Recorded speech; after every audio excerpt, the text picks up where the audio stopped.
최고위원회 시작하겠습니다. 참정권 침해에 대한 국정조사가 진행되고 있습니다.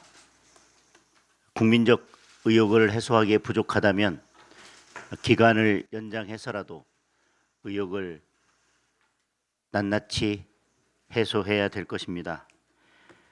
다음 주 월요일에 중앙선관위 선거소청 심리가 예정되어 있습니다. 그런데 중앙선관위원회 소위 참고자료 하달로 대다수의 지방선관위에서 이미 기각 의견을 내놓았습니다.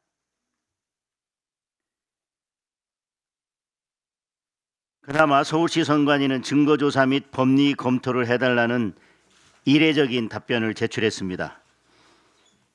서울시 선관위는 이번 선거에서 드러난 문제의 심각성을 인지하고 있는 것입니다. 제가 직접 중앙선관위에 출석해서 변론을 할 계획입니다. 구두 변론을 신청했고 중앙선관위에서는 구두 변론까지는 허가를 했습니다. 이번 사건의 중요성과 국민의 알 권리 측면에서 그리고 이미 중앙선관위에서 참고자료 형식으로 지방선관위에 사실상 소청을 기각하라는 지시를 하달한 것이나 마찬가지이기 때문에 이번 소청이 어떻게 진행되는지를 국민들께서 직접 지켜보실 수 있도록 생중계를 요청했습니다. 그러나 지금 중앙선관위는 생중계에 대해서는 불허한다는 방침인 것 같습니다. 다시 한번 요청합니다. 최근에 법원에서도 국민적 관심이 높은 사건에 대해서는 생중계를 허용하거나 또는 변론 과정을 또는 선고 과정을 녹화했다, 그것을 국민들께 중계하고 있습니다. 선관위가 이번 사건의 중대성과 심각성을 인식하고 있다면 소청에 대해서 생중계를 불허해야 될 이유는 전혀 없다고 생각합니다. 오히려 생중계를 허가해야 한다고 생각합니다. 중앙선관위에 공개적으로 다시 한번 요청합니다. 월요일에 진행되는 선거소청 변론에 대해서 생중계든 녹화 중계든 국민들께서 정확히 변론 과정을 보실 수 있도록 중계를 허용해 줄 것을 다시 한번 요청합니다. 이재명 대통령의 더불어 근저당 거래에 국민이 분노하고 있습니다. 그런데도 대통령, 청와대, 민주당 그 누구도 왜 국민이 분노하고 있는지 그 본질을 전혀 깨닫지 못하고 있습니다. 지금 국민들은 이 정권의 부동산 정책에 분노하고 있는 것입니다. 2중, 3중의 규제로 집값은 폭등했고 전세는 사라졌습니다. 월세는 서민들이 감당하지 못할 수준으로 치솟았습니다. 대출까지 틀어막아서 집을 팔지도 사지도 못하게 만들었습니다. 그래놓고 대통령은 집주인 대출이라는 강남 부자식 편법을 써서 물딱지가 되기 직전에 집을 팔았습니다. 대통령은 그 큰 돈을 빌려줄 이유도 있고 여유도 있고 거주하는 관저도 있지만 그럴 수 있는 국민이 과연 몇 명이나 있겠습니까?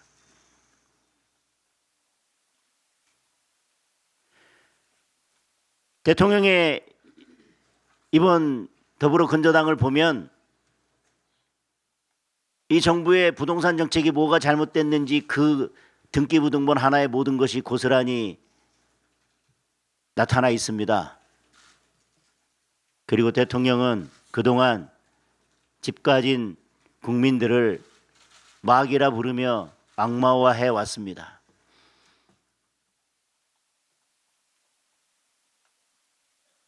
그래놓고 대통령이 직접 나서서 온갖 편법을 다 동원해서 일반 국민들은 상상도 할 수 없는 그런 편법을 동원해서 집을 팔았습니다. 그 등기부 등본을 보면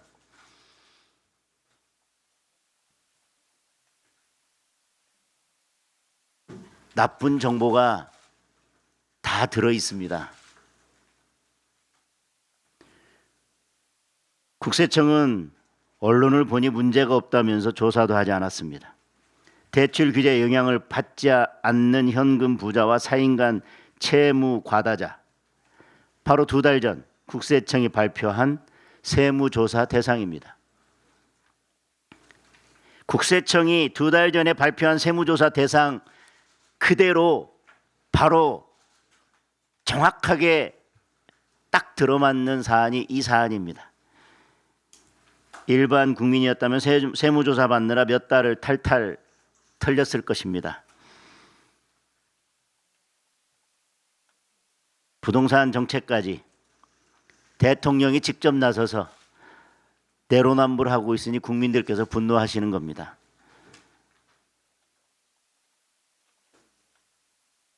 그 엄청난 돈을 빌려준 것처럼 해놓고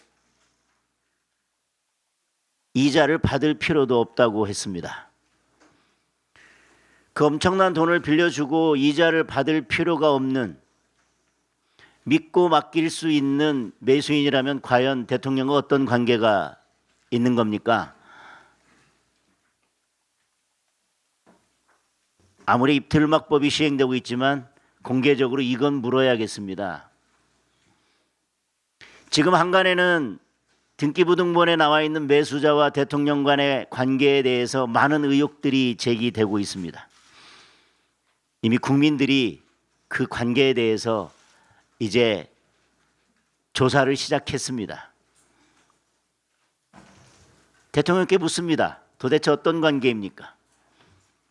17억을 빌려준 것처럼 하고도 이자를 받지 않아도 믿을 수 있는 사람, 그래도 그 이자를 받지 않아도 전혀 아깝지 않은 사람,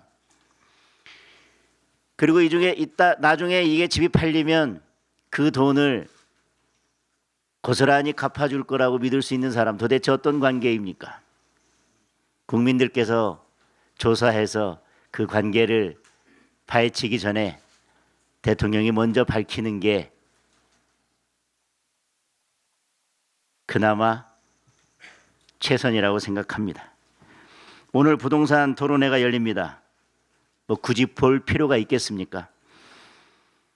이제 본인 집도 팔았으니 보유세 인상과 장특공 폐지 더 강하게 더 빠르게 밀어붙일 겁니다. 국민의 부동산 고통은 더 커지고 더 심해질 것입니다.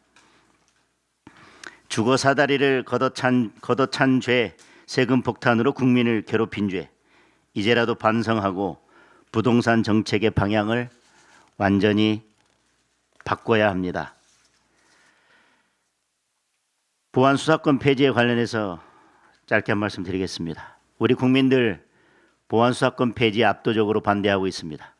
지난주 갤럽 여론조사에서는 61% 대 23%, 어제 나온 여론조사에서는 55.3% 대 27.9%, 보안 수사권 유지 여론이 폐지 여론의 2배를 넘습니다. 그런데도 민주당은 보안 수사권 폐지의 속도를 높이고 있습니다. 장윤기 사건으로 성남 민심을 잠시 살피는가 싶더니 전당대회가 다가오자 다시 강성 지지층들의 눈치만 보고 있습니다. 국민의 생명과 안전보다 전당대회 표가 더 중요한 겁니다. 오로지 전당대회에서 승리하기 위해서 대한민국의 사법체계를, 형사사법체계를 개딸 정치의 제물로 갖다 바치겠다는 것입니다. 민주당은 입만 열면 정치, 검찰을 탓합니다. 그러면 정치, 경찰은 괜찮습니까? 정치, 검찰의 그 막강한 권한까지 다 가져가서 대한민국의 모든 수사권을 틀어진 정치, 경찰은 정말 괜찮습니까? 야당 정치인 수사는 초스피드로 밀어붙이면서 김병기, 장경태의 여당 의원 수사는 지금까지 문제는 경찰입니다. 여당 정치인들에는 수없이 면죄부를 남발했던 경찰입니다. 보안 수사권까지 사라지면 권력형 비리는 아예 수사도 하지 않을 것입니다. 보안 수사권은 경찰을 견제하고 국민을 지킬 마지막 안전장치입니다. 민주당은 검찰 해체와 보안 수사권 폐지를 즉각 중단하기 바랍니다. 민심을 거스르고 폭주하면 결국 정권이 몰락할 것입니다.